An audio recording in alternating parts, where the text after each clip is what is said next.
Oh man, I've forgotten all about the nitrogen spell. I wish Harry and Dumbledore were here to help me. Now, Hermione, pay close attention to this spell because it is a very tricky one. However, it is vital to life. I have asked Dumbledore to help us here today, considering he does know the most about spells. In order to understand the nitrogen spell, we must understand what it's made of. Nitrogen is everywhere. In fact, N2 gas makes up about 72% of Earth's atmosphere. Yet the nitrogen cycle is the most complex cycle because most producers are unable to take nitrogen gas from the Earth's atmosphere. The cycle begins with diazotrophs, which are tiny bacteria that convert molecular nitrogen into substances such as ammonia or NH3. Since they do not need external sources, it's kind of like when you cast the Aguamenti spell, where you convert air to water, just like this converts nitrogen gas into ammonia.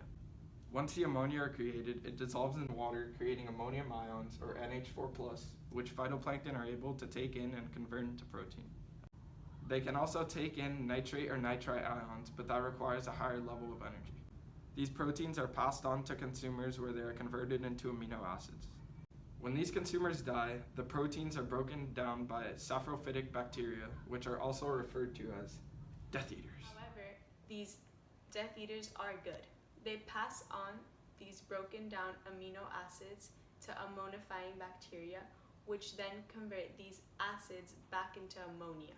Ammonia is then oxidized into nitrites and then nitrates in a process known as nitrification.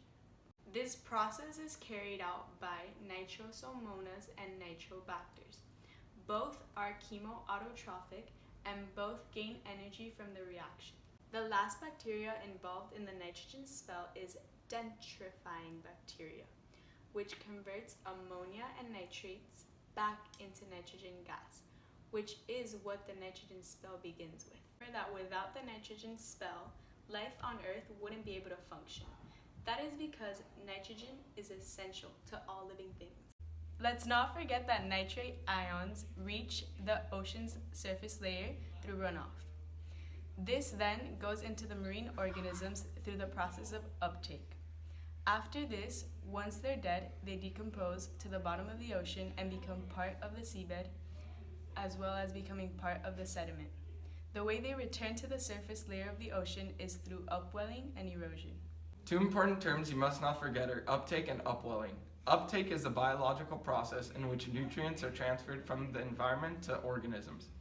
Upwelling is the movement of cold, nutrient-rich waters from the deep to the ocean surface. Now, Hermione, I wish you the best of luck in your next exam. Always remember that when performing the nitrogen spell, you must be very careful. If done incorrectly or interfered with, it can disrupt just about anywhere you cast it. Thanks to Harry and Dumbledore, I got a perfect grade on my exam. Off to go practice the nitrogen spell.